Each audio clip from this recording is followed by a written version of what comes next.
It's a pleasure to be here in Dharamsala visiting you. And as you know, ICT, we have our membership who supports our work. And we do a quarterly video meeting with our members. And we have one upcoming one. And for that, I wanted to ask you to address our members a brief message. Yes. Thank you, Tenchula, for this opportunity, and I'm glad to speak to you directly through this medium. And I really appreciate the support that you have been extending to International Campaign for Tibet for many years. You know how important it is for us to continue with this struggle under very challenging times, not just the situation inside Tibet, but also now His Holiness aging and, after devolving his political and administrative responsibilities, now it's up to us to see what His Holiness did in the last 63 years just by one person going around the world with folded hands. I know you all follow His Holiness, and you have a lot of regards for His Holiness, and now it is up to the elected leadership and the general Tibetan population, which is about 130,000 in exile, whether we can fill that void that is being left by His Holiness or not. And therefore your support is all the more important now than ever. And I always tell our friends and supporters, sometimes you may feel that, okay, how much ever we support, there is no traction on Tibet, and maybe nothing is happening in Tibet, but that is not the case. I'm sure ICT keeps you informed about the new developments that are happening inside Tibet, which are very, very critical. And I always say we are dying a slow death. It's not as what is happening inside East Turkestan, where you have state-engineered industrial scale concentration camps, because the situations are different. But it's the same government that handles all these policies, or depending on different situations, they also apply different methods to sinicize all the Tibetans. And right now, one of the most urgent things that concerns us is the colonial boarding schools in Tibet. And I would really appreciate if you can raise these matters, understand these matters, and raise these matters, because this is going to have serious consequences on the Tibetans 1-2 decades down the line, where every Tibetan would be sinicized, turned into Chinese in their thinking, in their manners, in their way of life, in speech and everything.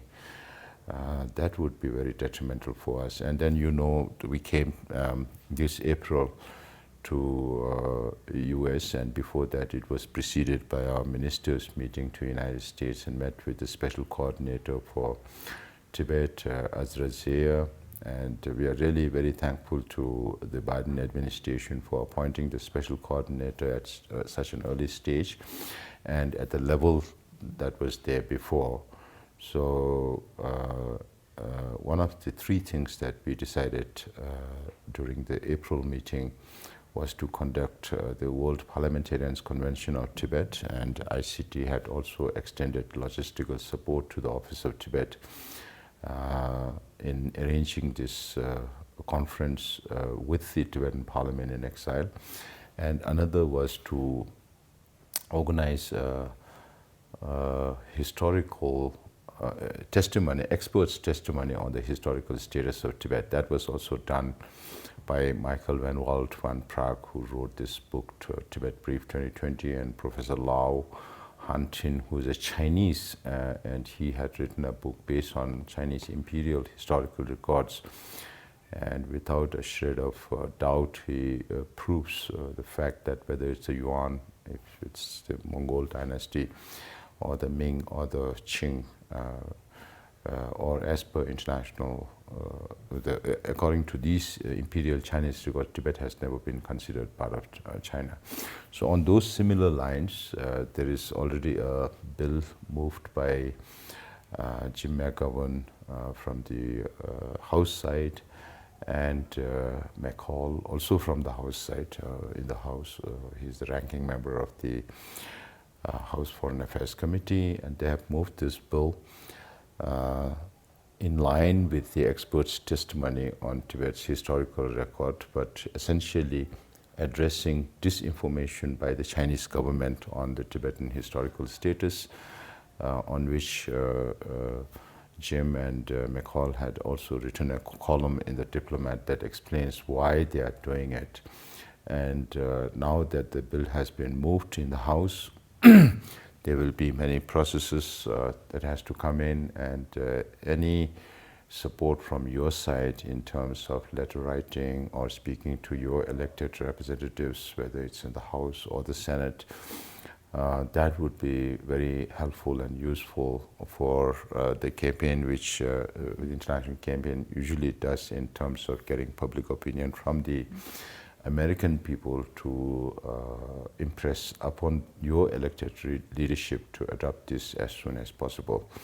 So thank you very much again for all your support, and as I mentioned before, your support is much more valued now at such a critical juncture where we have to prepare to be able to look after our own administrative responsibilities and also political responsibilities. But His Holiness has also said that as a Tibetan, he will continue to fulfill his responsibilities.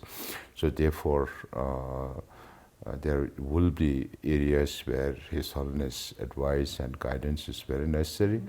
And as during my tenure, I assure you that we will abide by and follow His Holiness guidance and His Holiness directives on dealing with China, on resolving the Sino-Tibet conflict in a peaceful manner, in a negotiated manner, for mutually beneficial, lasting solution for Tibet, and that we are really committed.